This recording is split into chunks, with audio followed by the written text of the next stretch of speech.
Si je devais résumer en quelques mots la théorie du Big Bang, je dirais qu'à l'origine, l'univers se présentait sous la forme d'un nodule de très petite taille, bien inférieure à celle d'un atome et porté à une température extrêmement élevée. Au cours du temps, il a connu une expansion de son espace accompagnée par un abaissement de sa température. Et ce phénomène perdure encore aujourd'hui. Mais pour l'heure, je voudrais vous parler de notre univers actuel avec ses galaxies.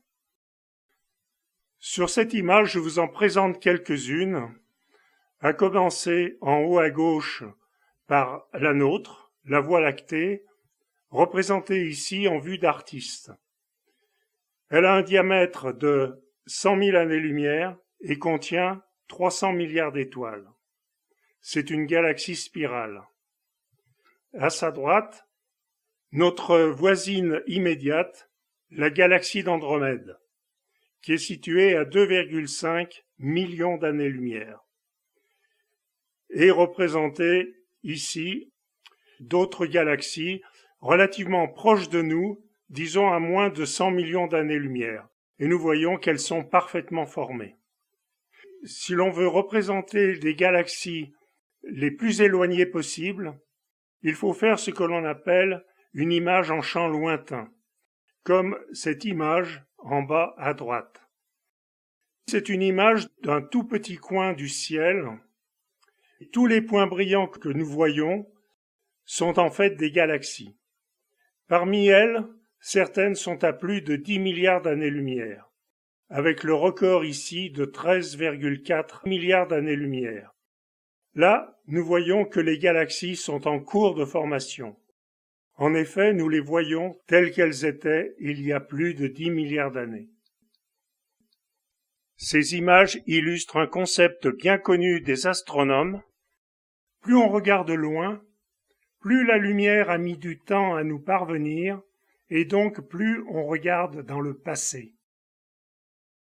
Et maintenant, je voudrais vous parler du mouvement relatif des galaxies et vous introduire la loi de Hubble. Hubble était un astronome qui intégra dans les années 20 les dernières installations de l'observatoire du mont Wilson, qui lui permettaient de déterminer, pour chaque galaxie lointaine, 2 paramètres indépendants, à savoir sa distance et sa vitesse de déplacement. Bien vite, il s'aperçut que toutes les galaxies semblaient s'éloigner de nous, et plus encore, plus une galaxie était lointaine, plus elle s'éloignait vite. En fait, si on regarde ce phénomène d'une façon plus objective, ce sont toutes les galaxies qui s'éloignent les unes des autres. Il obtint alors le diagramme suivant, en portant en abscisse la distance et en ordonnée la vitesse des galaxies, et il obtint une relation linéaire que l'on écrit V égale H0D avec H0, la constante de Hubble. Nous pouvons avoir ici un ordre de grandeur pour une galaxie qui est à 2,3 milliards d'années-lumière, sa vitesse d'éloignement est de 40 000 km à la seconde. Mais plus intéressant peut-être est de prendre l'inverse de cette constante, à savoir la fraction d sur v. Pour tout véhicule, lorsque l'on fait le rapport de sa distance parcourue par sa vitesse, on obtient son temps de parcours. Ici, le temps de parcours de toutes les galaxies depuis leur point d'origine est une constante et représente donc l'âge de l'univers. Application.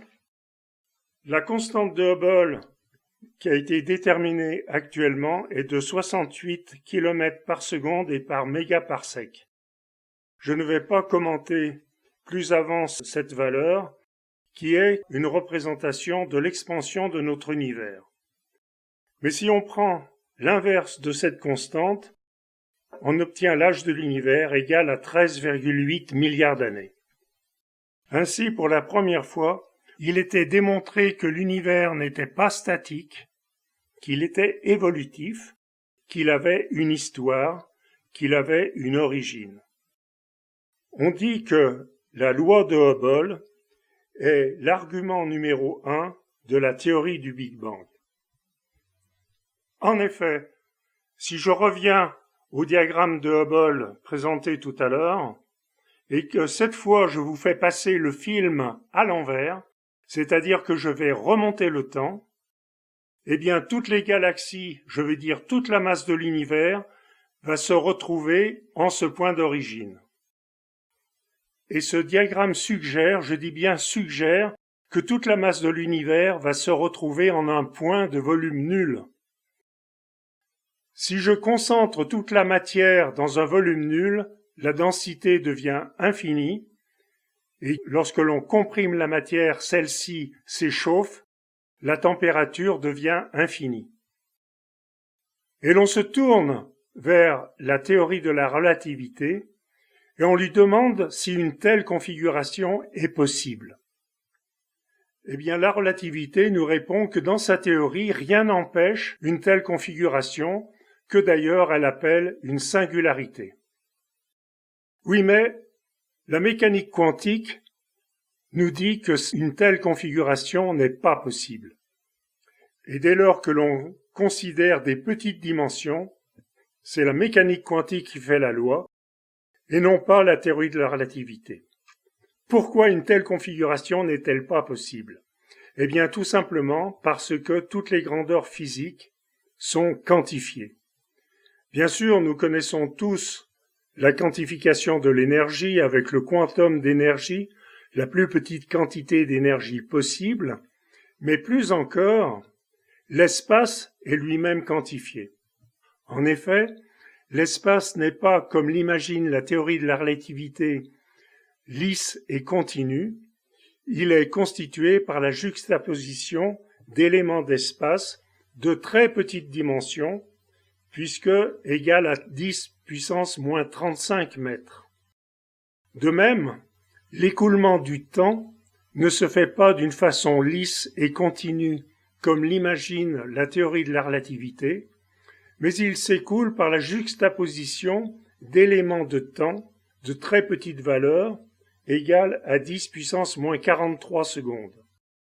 Et lorsque l'on va remonter le temps et les dimensions, celles-ci vont se réduire quantum d'espace par quantum d'espace, et lorsque l'on va arriver à 1 quantum d'espace, on ne pourra plus abaisser sensiblement cet espace, on va être bloqué à une valeur de 10 puissance moins 35 mètres, et de même, le temps va rester bloqué à la valeur de 10 puissance moins 43 secondes.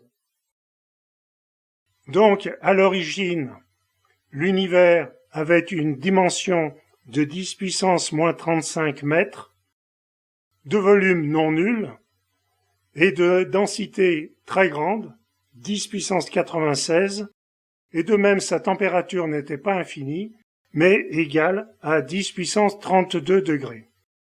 Et l'on remarque que le temps n'est pas égal au temps t égale 0, c'est dire que nous n'avons pas ici la véritable origine de l'univers, je veux bien dire autant t égale 0. Ces conditions, on les appelle les conditions de Planck, et pour bien montrer qu'il s'agit là de conditions aux limites, on a coutume de les appeler le mur de Planck. Et c'est à partir de cette configuration que l'on va décrire le Big Bang, avec comme idée générale expansion de l'univers accompagnée d'un abaissement de la température. Alors bien sûr, certains ont essayé d'escalader le mur de Planck, à aller dans des valeurs inférieures à 10 puissance moins 43 secondes pour se retrouver dans l'aire de Planck. Mais, à mon avis, ils n'ont pas apporté de réponse satisfaisante, ils ont seulement provoqué des polémiques tant sur le plan philosophique que religieux, car nous touchons là au mystère de la création de l'univers. Ainsi, le grand astrophysicien Stephen Hawking, qui nous a quittés récemment, avait rencontré le pape Jean-Paul II. Celui-ci, à l'issue de l'entretien, lui avait déclaré : « Alors nous sommes bien d'accord, monsieur l'astrophysicien. Après le Big Bang, c'est pour vous, mais avant le Big Bang, c'est pour nous. » La première étape de l'évolution du Big Bang se situe à 10 puissance moins 35 secondes. La mécanique quantique nous apprend qu'aucune grandeur physique ne peut être rigoureusement constante et qu'elle doit fluctuer autour d'une valeur nominale. C'est ce que l'on appelle les fluctuations quantiques. Dès lors, nous voyons que, pratiquement dès son origine, l'univers n'était pas homogène, il présentait des inhomogénéités, et ce concept va nous poursuivre tout au long de cet exposé. Bien sûr, à ces températures, nous n'avons aucune idée de la nature de la matière que l'on appelle l'inflaton. Pourquoi ce nom ?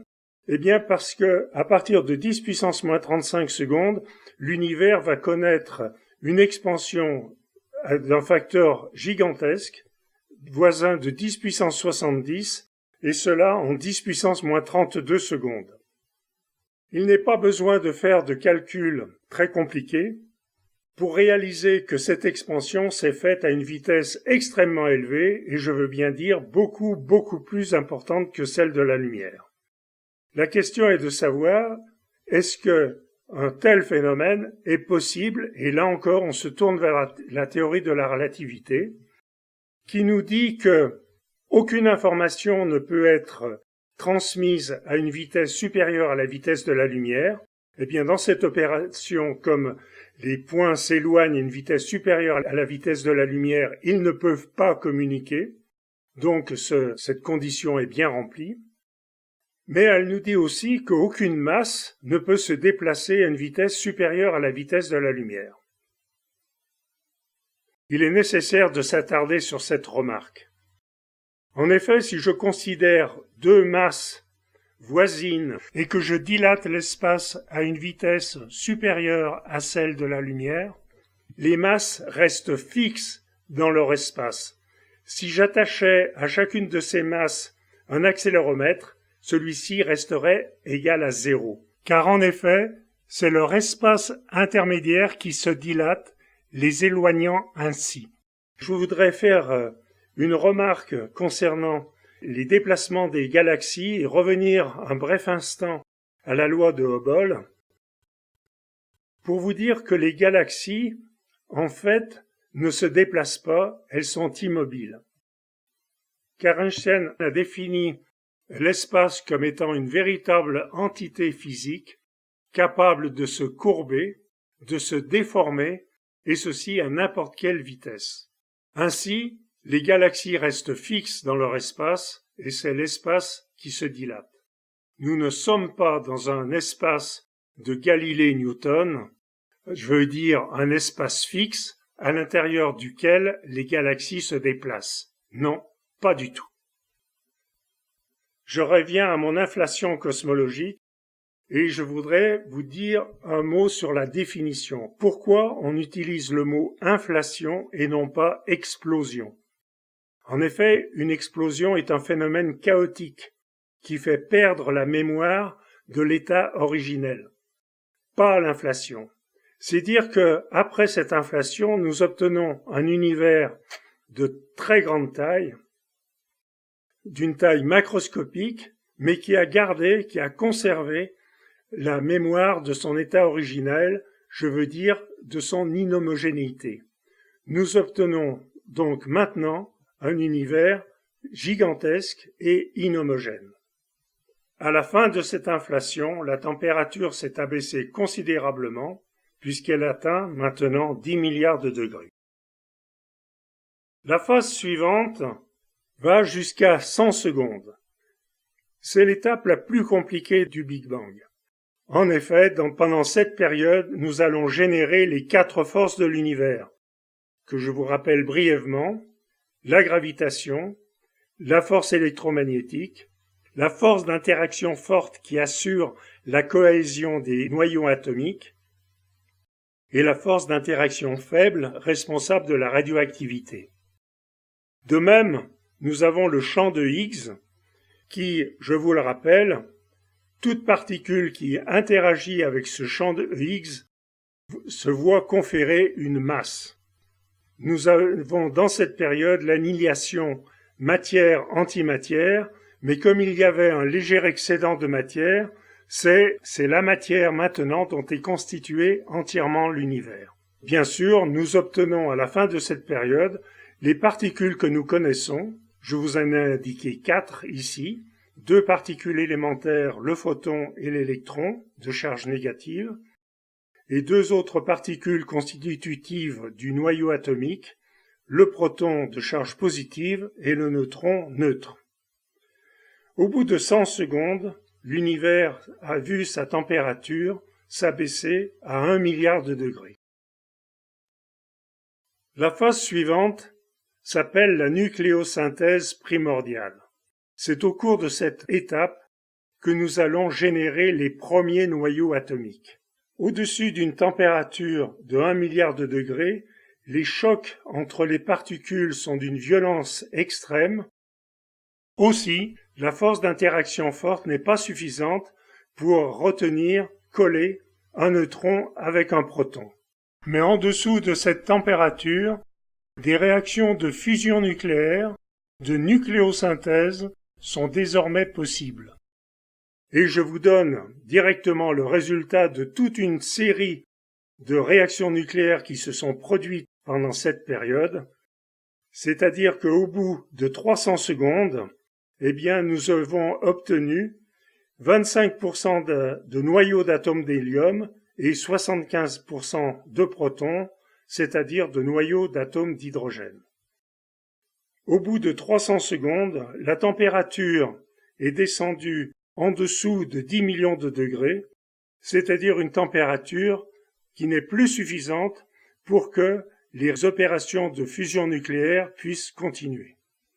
On dit que la nucléosynthèse primordiale est l'argument numéro 2 du Big Bang, car en effet, actuellement, dans l'univers, on retrouve des poches de ce gaz primitif et qui contient exactement, on a pu le vérifier, 25% d'atomes d'hélium et 75% d'atomes d'hydrogène.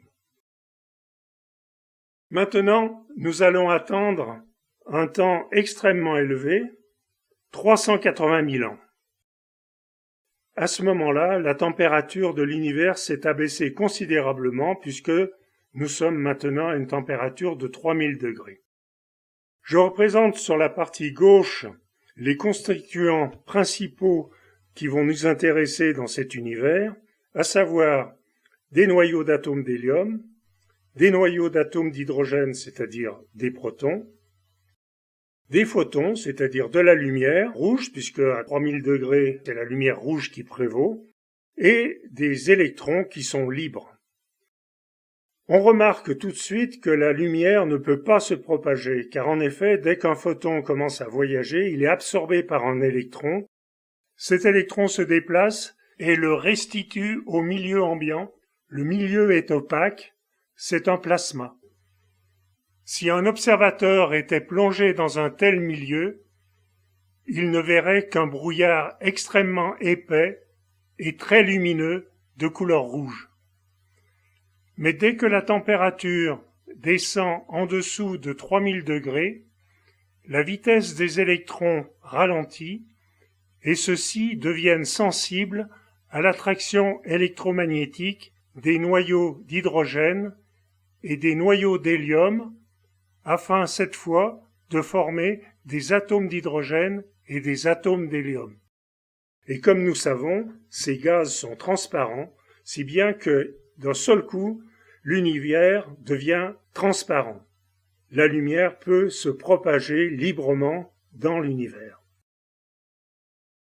Si je place un observateur dans un tel milieu qui devient transparent, au bout de la première seconde, il va recevoir des photons émis, bien sûr dans sa bonne direction, mais en provenance d'une sphère d'un rayon de 300 000 km, car la lumière se propage de 300 000 km à la seconde. Au bout de la deuxième seconde, il reçoit les photons qui sont émis à un rayon de 600 000 km, etc. Au cours du temps, il va recevoir des photons qui lui viennent d'une distance de plus en plus élevée. Cet observateur pourrait prendre une image de cet univers avec, disons, un appareil photo ordinaire, car la lumière est rouge, donc c'est de la lumière visible. Mais je me place maintenant dans un univers âgé de 500 millions d'années. La température s'est abaissée considérablement. Elle est plus que de 40 degrés. La température est telle que la lumière qui se propage dans cet univers n'est plus dans le rayonnement visible, il est dans l'infrarouge, à une longueur d'onde de 10 microns. Et si l'observateur veut prendre une image de cet univers, il lui faudra disposer alors d'une caméra thermique, d'une caméra infrarouge. Et aujourd'hui, la température de l'univers s'est considérablement abaissée puisqu'elle est maintenant de moins 270 degrés et la longueur d'onde caractéristique à cette température n'est plus dans le rayonnement infrarouge, elle est dans le rayonnement micro-ondes à une longueur d'onde de 1 mm. Et si l'on veut faire une image de l'univers à cette longueur d'onde, il nous faut disposer d'une caméra micro-ondes. Eh bien, c'est ce qu'ont réalisé les astrophysiciens et ont obtenu l'image suivante. Ceci est l'image de l'univers âgé de 380 000 ans. Un mot tout de suite sur cette forme ovale, c'est l'image d'une planisphère, c'est-à-dire l'image de la projection d'une sphère sur un plan, mais d'une sphère vue de l'intérieur.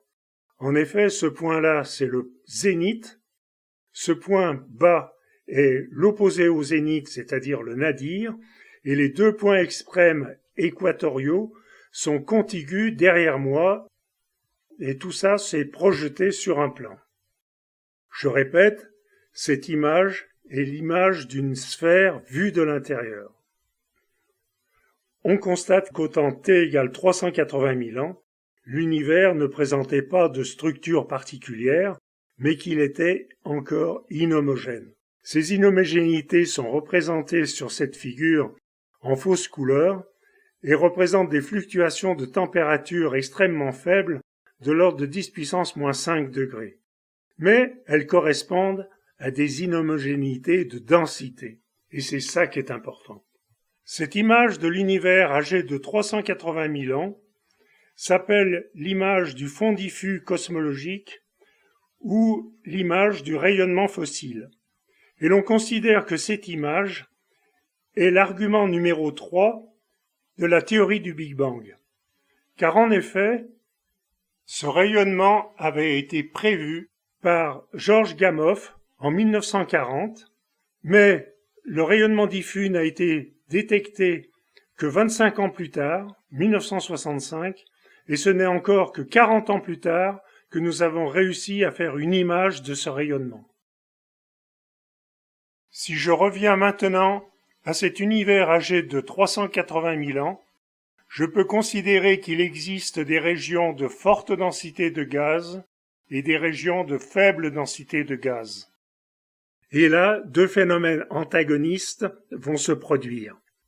Le premier, c'est l'expansion de l'univers qui va avoir tendance à se faire éloigner les atomes d'hydrogène et d'hélium et ainsi à diluer la matière. Et l'autre phénomène est au contraire l'attraction gravitationnelle qui aura tendance à se condenser la matière. Eh bien, dans les zones de faible densité, c'est l'expansion de l'univers qui a gagné et qui a donc dilué la matière, mais dans les régions de forte densité, c'est l'attraction gravitationnelle qui a gagné et a rassemblé sous la forme de germes des assemblages d'atomes d'hydrogène et d'hélium. Et ainsi, ces germes étant devenus de plus en plus massifs, sont devenus de plus en plus efficaces pour attirer de plus en plus de matière. Ainsi, lorsque ces poches de gaz ont obtenu des dimensions gigantesques, de la dimension par exemple de celle du Soleil, en son centre, la compression de la matière a fait s'élever la température et a pu générer en son sein des réactions de fusion nucléaire et ainsi allumer des étoiles.